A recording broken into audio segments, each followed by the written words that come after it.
Welcome back to my channel.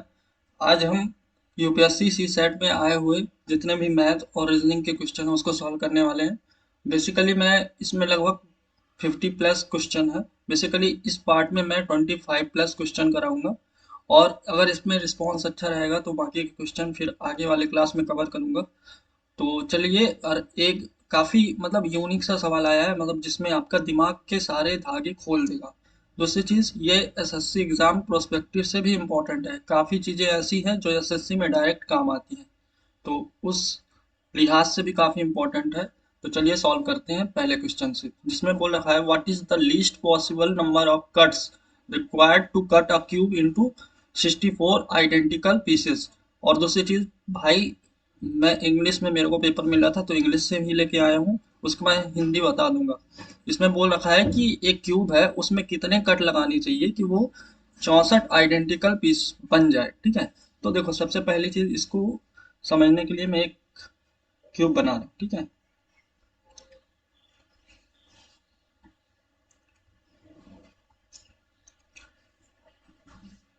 इससे पहले एक चीज समझो।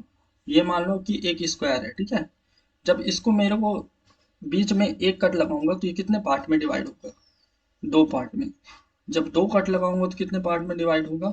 चार पार्ट में। तो इससे एक चीज समझ में आ रहा है कि जब हम एक कट लगाते हैं तो वो दो पार्ट में डिवाइड हो जाता है। ठीक है, अब देखो, जब मैं इसको यहाँ से एक कट लगाऊंगा ऐसे, ऐसे दूसरा, ऐसे तीसरा, तो ये कितने पार्ट में डिवाइड होगा? एक दो तीन चार, चार पार्ट में। इधर से भी ऐसे लगा दूंगा, एक दो तीन, इधर से भी हो जाएगा। ठीक है, और इधर से भी लगा दिया तो इधर से भी हो जाएगा। तो बेसिकली चार यहाँ से लेंथ से, चार ब्रेथ से, चार चार हाइट से। ठीक है, तो टोटल कितने हो गए? 64।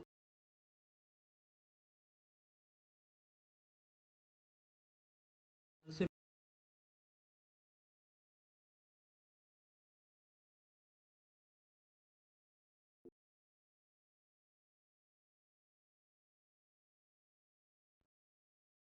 ऐसा आता है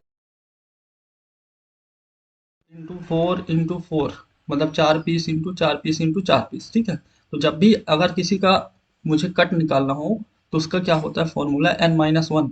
तो बेसिकली इसमें से एक माइनस कर दो, यानी थ्री प्लस थ्री ये फॉर्मूला बेस है, ये डायरेक्टली हो जाता। ठीक है, तो 9 इसका सही आंसर है। बढ़ते हैं नेक्स्ट क्वेश्चन की ओर।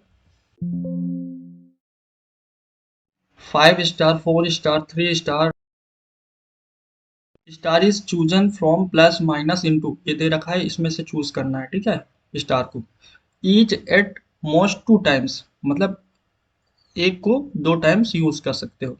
What is the smallest non negative value of the expression? ठीक है, मतलब कोई निगेटिव वैल्यू नहीं होनी चाहिए, मतलब वो माइनस में नहीं होना चाहिए, वो स्मॉलेस्ट बताना है। अब देखो बेसिकली क्वेश्चन में बोल रखा है कि स्मॉलेस्ट बताओ। मैं ऑप्शन जीरो के साथ जाऊंगा। ठीक है, क्योंकि सबसे स्मॉलेस्ट इनमें यही है। अब देखो मेरे को ये करना है सॉल्व। 5 है, 4 है, 3 है, 2 है, 1 है। ठीक है, अब देखो मैं एक चीज जानता हूँ, अगर मल्टीप्लाई मेरे को यूज करना है और मल्टीप्लाई मैं एक ही बार यूज करूंगा, दोबारा यूज करूंगा तो बड़ी संख्या बन जाएगी। ठीक है, तो देखो अगर मल्टीप्लाई को मैं कहाँ पे फिट कर सकता हूँ? मैं मल्टीप्लाई को यहाँ फिट नहीं कर सकता क्योंकि ये 20 बन जाएगा। छोटी मतलब ऐसी जगह में मैं फिट करूँ जहाँ पे मेरे को छोटी संख्या मिले। तो जैसे मैं यहाँ पे फिट कर सकता हूँ, जब मैं यहाँ फिट करूंगा तो दो ही मिलेगा। ठीक है, अब मेरे को माइनस को फिट करना, माइनस को कहाँ फिट करूंगा? देखो यहाँ पे माइनस को फिट कर दिया ना, तो ये 1 बनेगा। ठीक है, प्लस को नहीं कर सकता, मल्टीप्लाई को करूंगा ही नहीं क्योंकि लंबी संख्या बनेगी ये। फिर अगर मैं यहाँ भी माइनस कर देता हूँ तो ये कितना हो गया? देखो 7। और अगर मैं यहाँ पे प्लस फिट कर देता हूँ, ठीक है, क्योंकि ये दो बार माइनस में ले सकता हूँ, किसी एक चिन्ह को मैं दो बार ले सकता हूँ। ठीक है, ये कितना बन गया? देखो ये 1 - 2 और +2, यानी ये 0 बन गया, तो इसका आंसर क्या आएगा? 0। तो ऐसे मतलब इसमें लॉजिक बैठाना था। ठीक है, सबसे मोस्ट इंपॉर्टेंट चीज था लॉजिक बैठाना। बढ़ते हैं नेक्स्ट क्वेश्चन की ओर। A certain number of men can complete a piece of work in 6 days। ठीक है, बेसिकली 6 दिन में वो कर सकते हैं। Where k is a natural number, बोल रखा है k is a natural number, by what percentage should the number of men be increased so that the work can be completed in 5 days। अब देखो मेरे को के से मतलब ही नहीं है। पहले क्या हो रहा था कि काम 6 दिन में हो रहा था, बट उसने बोल रखा है कि 5 दिन में हमें काम करना है। अब देखो ये क्या है, मैन है, ठीक है, सॉरी ये डेज है, ठीक है, बेसिकली ये डेज है। अब मेरे को मैन लेना है। अगर मैं मैन को, जैसे यहाँ पे क्या है 6 days में हो रहा है तो डेज है। अब एफिशिएंसी इसका अपोजिट हो जाएगा, मतलब 5 से 6। तो बेसिकली मेरे को इतना इंक्रीज करना पड़ेगा मैन को। कितना इंक्रीज करना पड़ेगा, 1/5। तो बेसिकली कितना परसेंटेज हो जाता है ये, 20%। तो यही हमारा आंसर होगा। बढ़ते हैं नेक्स्ट क्वेश्चन की ओर। X, Y, Z can complete a piece of work individually in 6 hours, 8 hours, 8 hours respectively. However, only one person at a time can work in each hour. Nobody can work for 2 consecutive hours. All are engaged to finish the work. What is the minimum amount of time that they will to take finish the work? अब देखो सबसे most important क्या है कि इसमें कोई 3 person है, एक 6 घंटे में कर लेता है, एक 8 घंटे में कर लेता है, एक भी 8 घंटे में कर लेता है। और हमें ये बताना है कि मतलब कितने कम समय में हमें काम को कंप्लीट करना है। विद एक चीज बोल रखा है कि कोई पर्सन है वो लगातार 2 घंटे काम नहीं करता और 1 घंटे में एक ही पर्सन काम करता है, ठीक है। मतलब आप लगातार 2 घंटे काम नहीं करोगे। अब देखो समझो, ये एक्स हो गया, ये वाई हो गया, ये जेड हो गया। ये 6 घंटे में करता है, ये 8 घंटे में करता है, ये 8 घंटे में करता है। अगर मैं इनका एलसीएम माना 24, तो इसकी एफिशिएंसी कितनी आ जाएगी, प्लस का 4, इसकी एफिशिएंसी प्लस का 3, इसकी एफिशिएंसी प्लस का 3, ठीक है। अब देखो मेरे को काम कराना है, इसमें बहुत मोस्ट इंपॉर्टेंट लाइन है, what is the minimum amount of time. Minimum amount of time लगना चाहिए। अगर मैं पहले घंटे में एक्स को करा देता हूँ, ठीक है, पहले घंटे में एक्स, दूसरे घंटे में अगर मैं वाई को करा देता हूँ, तीसरे घंटे में मैं जेड को नहीं कराऊंगा। क्यों नहीं कराऊंगा, मेरे को कम समय चाहिए, ठीक है, कम समय में टाइम को कंप्लीट मतलब काम को कंप्लीट करना है। तो मैं फिर से एक्स को कराऊंगा तीसरे घंटे में, ठीक है। अब मैं चौथे घंटे में क्या कराऊंगा, जेड को करा दूंगा, ठीक है, जेड या वाई किसी को भी करा सकता हूँ। तो बेसिकली मेरे को काम जल्दी होगा। इसका मतलब बेसिकली ये क्या बन रहा है, 2 घंटे में 7 काम हो रहा है, ठीक है। और मेरे को इसके क्लोज पहुंचना है। अगर मैं इसको 3 से गुणा कर देता हूँ तो यहाँ कितने आ गए, 6 घंटे। और यहाँ कितना काम हो गया, 21, ठीक है, बेसिकली इतना हो गया। अब बचा कितना, 3। इसको कराने के लिए मैं फिर से x को लगाऊंगा, तो 3/4 क्या होता है, ये इन द मिनट में ये होता है 45 मिनट्स, ठीक है। तो इसका आंसर क्या आ जाएगा, 6 घंटे 45 मिनट्स, ऑप्शन नंबर सी। बढ़ते हैं नेक्स्ट क्वेश्चन की ओर। How many consecutive zeros are there at the end of integer obtained in the product। देखो ये क्या दे रखा है, 1 का स्क्वायर, फिर 2 की पावर 4 इंटू 3 की पावर 6 इंटू 4 की पावर 8 इंटू ये कहाँ तक गया है, 25 की पावर 50, ठीक है। अब मेरे को यहाँ पे नंबर ऑफ जीरोस बताना है। देखो number of number of zeros किस पे डिपेंड करता है, 2 पे और 5 पे, ठीक है। अगर ये दो चीज मिल गया तो मैं जीरो बता दूंगा कि कितना है, ठीक है। तो दो तो यहाँ पे बहुत सारे होंगे क्योंकि ये एक सीरीज चल रही है, ठीक है। और एक सीरीज में एक चीज ध्यान देने वाली बात है, यहाँ है तो इस एक है तो यहाँ इसका 2 गुना, यहाँ 2 है तो 2 का 2 गुना 4, यहाँ 3 है तो 3 का 2 गुना 6, 4 है तो 4 का 2 गुना 8, ऐसे चल रहा है सीरीज। 25 का 2 गुना 50 मतलब उसके पावर पे है। तो ये चीज समझ में आना चाहिए। अब मेरे को कैलकुलेट क्या करना है, 5। देखो जब यहाँ यहाँ 5 कब आएगा, पहला आएगा 5 यहाँ से, और इसकी पावर कितनी होगी 10, इंटू दूसरा 5 कहाँ से आएगा 10 से, 10 की पावर कितनी हो जाएगी 20। इसी प्रकार तीसरा 5 कहाँ से आ जाएगा, यहाँ से 15 से, ये कितना हो जाएगा 30। फिर ये 20 की पावर 40, और लास्ट सीरीज में 5 कहाँ से आएगा, यहाँ पे 25 की पावर 50। अब मेरे को ये कैलकुलेट करना है। देखो यहाँ से सिर्फ 10 5 आएगा, यहाँ से 25 आएगा, यहाँ से कितना आ जाएगा 30, और यहाँ से कितना आएगा 40। बट यहाँ से देखो ये 25 है, यानी इसमें ऑलरेडी 2 5 है, तो ये कितना हो जाएगा, इसका मतलब 105 आ जाएगा यहाँ से, ठीक है। अब ये कैलकुलेट करना, देखो 40 30 70 20 90 100 200, तो हमारा राइट आंसर क्या हो जाएगा 200। ठीक है, बढ़ते हैं नेक्स्ट क्वेश्चन की ओर।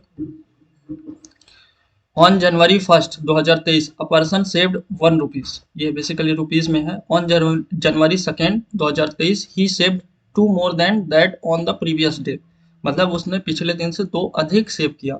On January 3 2023 he save 2 more than that on the previous day, फिर से वो ऐसा किया और ऐसा करते गया। ठीक है, at the end of which date was his total saving a perfect square as well as perfect cube, मतलब at the end of which date, मतलब किस डेट के अंदर इसकी सेविंग जो है एक परफेक्ट स्क्वायर भी है और एक परफेक्ट क्यूब है।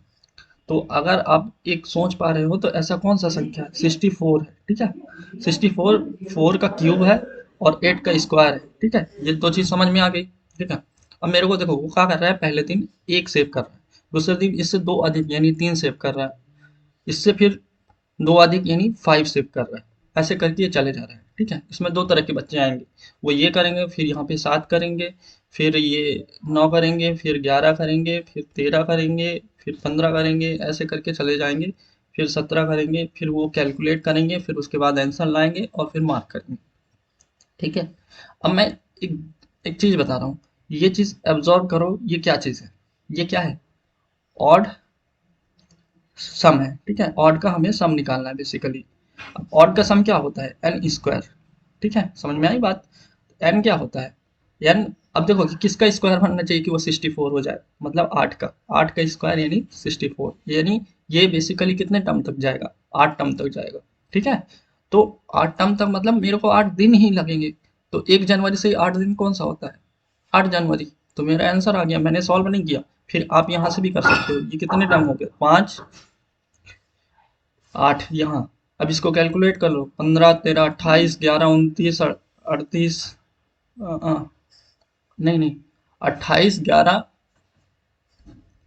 39 48 55 60 64, यहाँ से भी आ रहा है, तो ये भी कर सकते हो, बट आप लॉजिकली सोचना तो यहाँ से डायरेक्ट आंसर आ जा रहा है।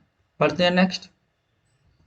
अब इस क्वेश्चन में बोल रखा है, what percent of water must be mixed with honey so as to gain 20% by selling the mixture at the cost price of honey. मतलब देखो बेसिकली क्या किया आप समझना, आपने कोई चीज लिया है, मान लो वो 100 रुपए का। ठीक है, डायरेक्ट आंसर हो वैसे 20%। ठीक है, देखो बट उसमें आप कुछ मिक्स कर रहे हो। ठीक है, कुछ मिक्स कर रहे हो, जैसे 20% मिक्स कर रहे हो, मैं बोल रहा हूँ कि हनी में आप वाटर 20% यानी ये 100 लीटर था, ये 20 लीटर मिक्स कर दिए, टोटल कितना हो गया 120। लेकिन आप बेच कितने में रहो, आप कॉस्ट प्राइस में ही बेच रहे हो, मतलब 100 रुपए में जितने में खरीदे हो, तो आपका प्रॉफिट कितना हो गया 20% का, इसीलिए ऑप्शन नंबर ए हमारा सही आंसर है। पढ़ते हैं next. What is the rightmost digit preceding the zeros in the value of 30 की पावर 30। अब मुझे इसमें बताना है कि लास्ट में तो 30 जीरो बनेगा ऐसे, बट उसके पहले वाला अक्षर कौन सा बनेगा, तो ये निकालने के लिए जब मैं इसको 4 से डिवाइड करूंगा तो कितने बार में जाएगा, 7 चौको 28 बचेगा, तो मतलब बेसिकली 3 का स्क्वायर बचेगा, तो यहाँ पे कितना आ जाएगा 9। तो यही हमारा आंसर था, ऑप्शन नंबर डी। बढ़ते हैं next. 421 and 427 when divided by the same number leaves the same remainder 1, how many numbers can be used as the divisor in order to get the same remainder 1। ठीक है, basically same reminder 1 बताना है। अब basically ये देखो किसका question है, HCF का क्वेश्चन है। ठीक है, जब रिमाइंडर 1 दे रहा है इसका मतलब मैं 421 में से 1 घटा दूंगा तो बेसिकली 420 डिवाइड हो जाएगा। ठीक है, इसमें भी एक घटाऊंगा तो 426, तो बेसिकली इनका डिफरेंस कितना है 6 है, यही तो एचसीएफ है। तो बेसिकली 6 का फैक्टर कौन कौन सा है, 1 है, 2 है, 3 है, 6 है। ठीक है, अब ये 4 फैक्टर हो गए। अब ये 4 फैक्टर में एक बहुत अच्छी बात बोल रखी है, देखो 421 को जब 1 से डिवाइड करोगे तो ये पूरा डिविजिबल हो जाएगा, तो एक को मैं नहीं ले सकता हूँ, बाकी 3 को ले सकता हूँ, तो इसका आंसर क्या हो जाएगा 3, ऑप्शन नंबर सी। बढ़ते हैं नेक्स्ट। अब इस क्वेश्चन में बोल रखा है, a can x contain 399 liters of petrol and a can Y contains 532 liters of diesel. They are to be bottled in the bottles of equal size so that whole of petrol and diesel would be separately bottled. The bottle capacity in terms of litre is an integer, how many different bottle size are possible. Basically हमें बताना है कि कितने size के bottle possible है। अब देखो यहाँ पे कितने हैं, 399, और यहाँ पे कितने हैं, 532। बेसिकली ये एससीएफ का क्वेश्चन है, ठीक है। अब इसका डिफरेंस कितना हो गया, 133।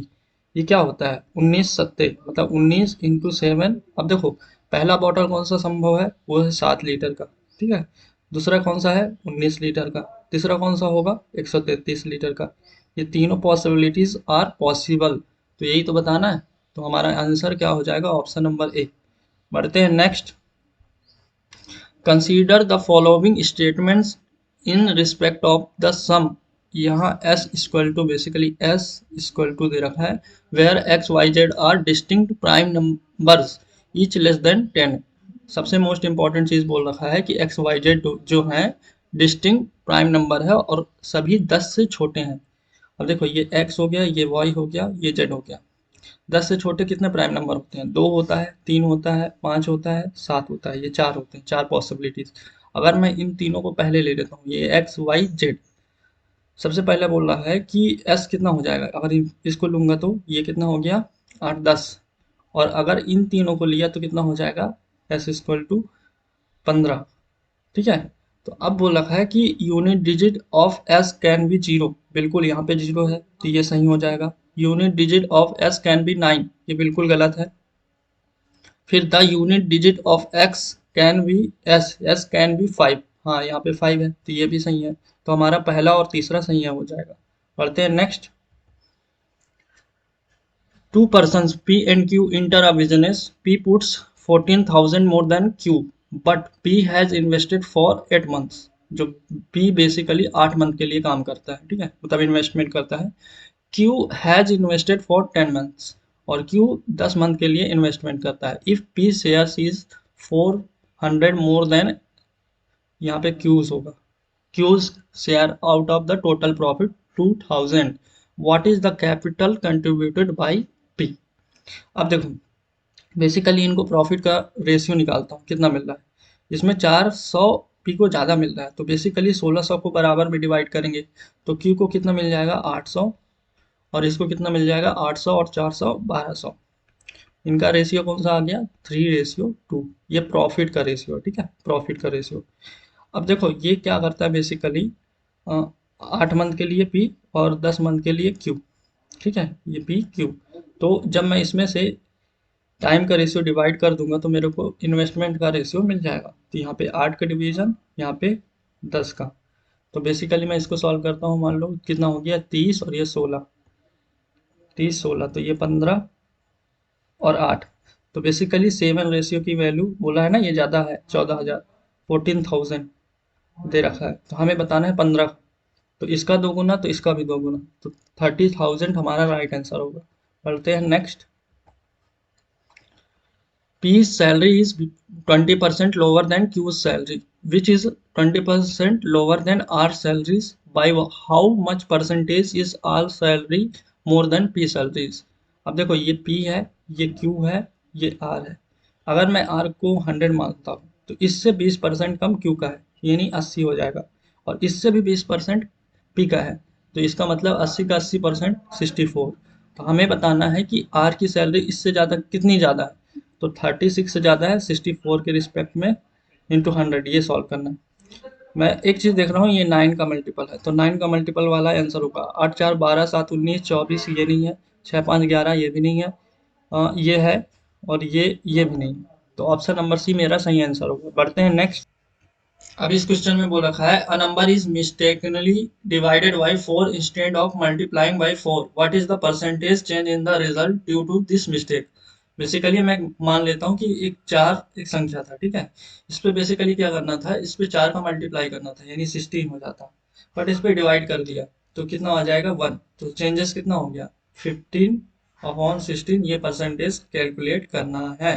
अब देखो 16 निम्मा कितना होता है, 144, 90% से तो ऊपर ही जाएगा, तो ये कट गया, ये कट गया, ये कट गया। ऑप्शन नंबर डी हमारा सही आंसर हो गया। बढ़ते हैं next. In an examination 80% student pass in English, 70% of student pass in Hindi, 15% failed in both the subjects, what is the percentage of students who failed in only one subject. अब देखो most important line दे रखा है कि 15% जो है कि दोनों में फेल हो गए, तो यहाँ पे कितने फेल होंगे, 20% फेल होंगे, और यहाँ पे कितने परसेंट फेल होंगे, 30%।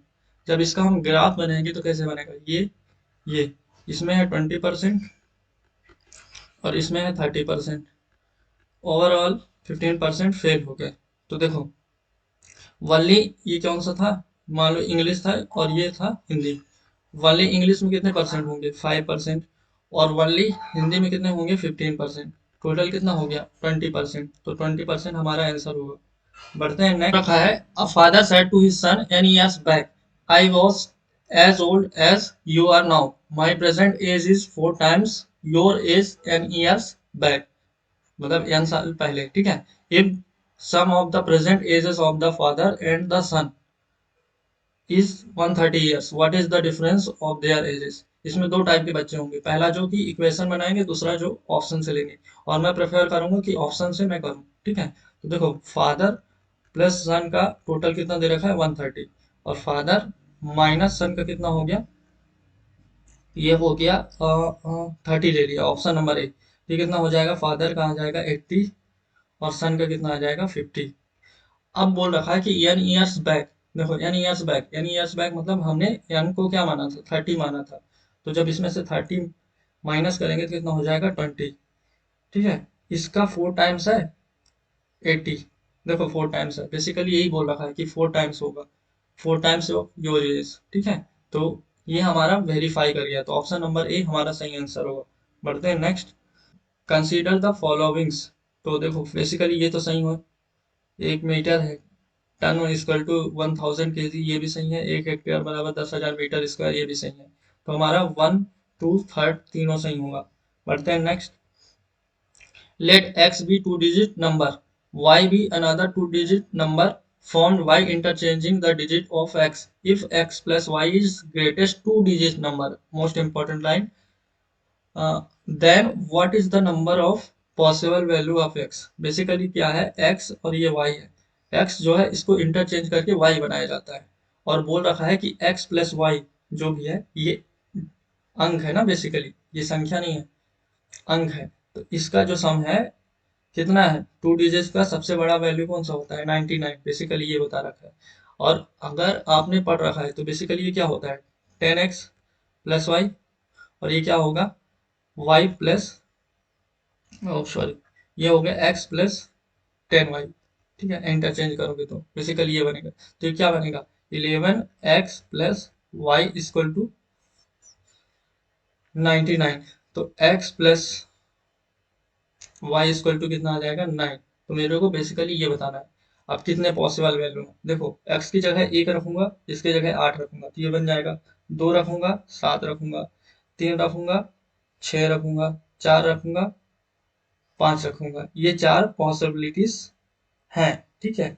सेकेंड चीज, जब मैं इनको इंटरचेंज करूंगा, 8 1 ये भी तो बनेंगे, 7 2 ये भी बनेंगे, 6 3 ये भी बनेगा, और 5 4 ये भी बनेगा, तो यहाँ से 4 बनेंगे। तो बेसिकली क्या आ गया, 8 इसका पॉसिबल। अगर डिफरेंस दे रखा होगा ना, x माइनस वाई, तो वो फिर 9 का मल्टीपल होगा, मतलब 9 से डिवाइड करेंगे, तो क्या बनता है, क्योंकि 9x minus 9y equal to जो भी दे रखा हो, ये D27, तो ये 3 ऐसे बनाते हैं। तो ये डायरेक्टली याद रखो, ज़्यादा इंपॉर्टेंट है। जब प्लस बोले तो 11 से, और माइनस बोले तो 9 से। पढ़ते हैं next. Consider the following, weight of 6 boys, weight of 3 mens. अच्छा बेसिकली यहाँ पे इक्वल टू है, यहाँ पे भी इक्वल टू है, ये इक्वल टू है वेट ऑफ 4 वुमेन। तो देखो वुमेन का कितना दे रखा है, if the average weight of women is 63 kg, then what is the average weight of boys, boys को बताना है। देखो 4 इंटू वुमेन का कितना दे रखा है, 63 kg, इक्वल टू ये कितना है, 6 बॉयज, 6 बॉयज। मेरे को एवरेज बताना है, तो 6 को मैं यहाँ डिवाइड कर दूंगा, बस मेरे को ये सॉल्व करना है। 2 3, और ये कितना हो जाएगा, 42। ऑप्शन नंबर बी हमारा सही आंसर है। बढ़ते हैं next. How many times the hour hand and the minute hand inside in a clock between 10 a.m. and 2 p.m. Basically इतने समय में कितनी बार मतलब एक दूसरे के ऊपर आएंगे, ये बताना है। ये देखो ये घड़ी है, यहाँ पे ऐसे बनेगा, ये 2 बज रहा है, यहाँ पे 10 बज रहा है, यहाँ पे 12 बज रहा है, और ये 11, और ये 1। देखो एक फर्स्ट बारी कब आएगा, जब यहाँ पे 10 से ऊपर जाएगा तो यहाँ पे मिलेंगे, ठीक है, फर्स्ट बार में। दूसरी बार कब मिलेंगे, यहाँ मिलेंगे, ठीक है। तीसरी बार कब मिलेंगे, जब वो एग्जैक्ट 12 में होगा। तो टोटल कितने हो गए, 3 टाइम्स। बढ़ते हैं next. The calendar for the year 2025 is same for, देखो 2025 को बताना है। इसको जब 4 से डिवाइड करूंगा तो रिमाइंडर कितना आएगा, 1 आएगा। तो 1 में 1 आएगा, तो 1 में कितना जोड़ूं कि सेम बन जाए, 6 जोड़ूंगा तो सेम कैलेंडर बन जाएगा, मतलब 6 ऐड करना पड़ेगा इसमें। तो बेसिकली जब मैं 6 ऐड किया तो ये कितना हो जाएगा, 2031। इसको मैनुअली भी कर सकते हो, देखो ये 25 हो गया, 26 में 1 बनेगा, ये 27 हो गया, ये 28 हो गया, ये 29 हो गया, 30 हो गया, ये 31 हो गया। अब देखो यहाँ से कितना बन रहा है, 1, यहाँ से भी 1, यहाँ से भी, यहाँ से 2 बनेगा क्योंकि लीप ईयर है, और यहाँ से भी 1, यहाँ से भी 1, और यहाँ से भी 1। देखो ये कितना हो गया, 3, 5 2 7, जब 7 बन जाता है तो रिपीट हो जाता है कैलेंडर, ठीक है। तो ये था। बढ़ते हैं next. Let P, Q, R, S be distinct positive integers. Let P, Q be odd, R, S be even. Consider the following. इसमें बोल रखा है P and Q जो है odd है और R, S even है, ठीक है। सबसे पहले दे रखा है, देखो यहाँ पे Q और S है, मतलब S even है। जब odd में even का मल्टीप्लाई करते हो तो even ही आता है, ठीक है, even ही आता है। तो ये तो बिल्कुल सही है। दूसरा, यहाँ भी ऐसा है, इवन है, इवन में किसी भी ऑड से मल्टीप्लाई करो इवन ही आएगा, तो ये भी सही होगा। अब दूसरा वाला चेक करते हैं, Q plus R, Q plus R, odd plus even, ठीक है। जब ऐड करोगे तो क्या बनेगा, ऑड ही बनता है, और इसका स्क्वायर करोगे तो ऑड ही बनेगा, P plus R, P plus R, ये भी ऑड ही बनेगा, और ऑड का मल्टीप्लाई ऑड से करोगे तो ऑड ही बनेगा। तो ये भी सही है। तो हमारा 1 2 3 तीनों सही होगा। पढ़ते हैं next. What is the angle between the minutes hand and hour hand when the clock shows 4:25 hours, ठीक है, मतलब 4:25 में बताना है। तो इसके लिए डायरेक्ट फॉर्मूला है 11 minute minus 60 hours divide by 2। यहाँ पे रखूंगा, देखो मिनट 25, तो ये कितना हो जाएगा 275 माइनस 240 डिवाइड बाई 2, तो कितना आ गया 35/2, यानी 17.5, ये 17.5 होगा डिग्री। बढ़ते हैं next. What is the number of fives used in numbering a 260 pages book, देखो इसके लिए 260 पेज के लिए बताना है। और एक चीज सुना होगा, 1 से 100 तक कोई भी संख्या 20 बार आती है, ठीक है, 20 बार आती है, याद करने वाली चीज है। अगर मैं 300 ही मान लेता कि ये पूरा 300 होता, तब कितनी बार आता, 60 बार आता। बट इसने बोल रखा है 260 तक, टोटल तो 60 होना चाहिए था, 300 होता। तो अब इसमें माइनस करने वाला पड़ेगा, ठीक है। कौन कौन सा माइनस करना पड़ेगा, 65 वाला, 75 वाला, क्योंकि 5 बोल रहा है ना, और 85 और 95। तो बेसिकली कितने माइनस करने पड़ेंगे, 4। तो जब इसमें से 4 माइनस कर दूंगा तो मेरा 56 राइट आंसर आ जाएगा। पढ़ते हैं next. What is the sum of first 28 term in the following sequence, काफी इंपॉर्टेंट क्वेश्चन और काफी बेहतरीन क्वेश्चन। देखो इस क्वेश्चन का लॉजिक बहुत खतरनाक है। देखो इस इन दोनों को छोड़ दो, इसके बाद देखो तो ये 2 टर्म 3 से स्टार्ट हुआ तो ये 3 टर्म, 4 से स्टार्ट हुआ तो ये 4 टर्म, 5 से स्टार्ट हुआ तो ये यहाँ पे बनाएगा 5 टर्म। तो बेसिकली यहाँ पे 2 टर्म 3 टर्म, देखो ये क्या हो रहा है, ये 2 टर्म, यहाँ से 3 टर्म, यहाँ से 4 टर्म, जितनी संख्या उतने टर्म, और यहाँ पे 5 टर्म, और स्टार्टिंग के 2 टर्म थे। तो बेसिकली कितने हो गए, देखो ये 9 3 12 14 16, ठीक है। और छठवां आएगा उसका 6 टर्म 22। अब सातवां आएगा तो उसका हमें 28 तक जाना है, तो बेसिकली 6 टर्म चाहिए। अगर मैं 7 टर्म को ले लेता हूँ तो इसमें का एक चीज, एक जो ये है, ये मेरे को उसको देना पड़ेगा। तब जाके वो पूरा कंप्लीट 7 होगा। तो बचेगा यहाँ पे कितना, 1। तो ये 1 एक्स्ट्रा बन जाएगा, ठीक है।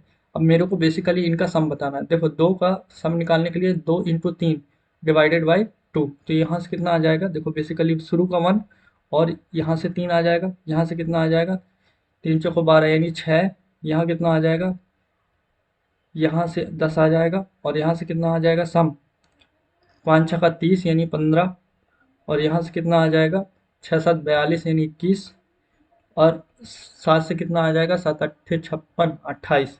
अब बेसिकली ये मेरा आंसर है, इसको ऐड करना है। 28 21 कितना हो गया, 49 50 64 74 80, और ये कितना हो गया 84। तो 84 विल बी हमारा राइट आंसर। ये हमारा राइट आंसर हुआ। बस ये टर्म का खेल था, क्योंकि देखो ये 5 से स्टार्ट हो रहा था, तो 5 4 3 2 1 ऐसे जा रहा था। 4 से स्टार्ट हो रहा था तो 4 3 2 1 ऐसे जा रहा था। तो 4 का 4 टर्म, 5 का 5 टर्म, ऐसे इस बेसिस पे है। तो थैंक यू सो मच। अगर क्लास अच्छा लगा हो तो लाइक करना, बाकी एज यू विश। अगर अच्छा रिस्पॉन्स आया तो मैं इसका सेकेंड पार्ट लेके आऊँगा, second part will be soon, coming will be soon. Thank you so much.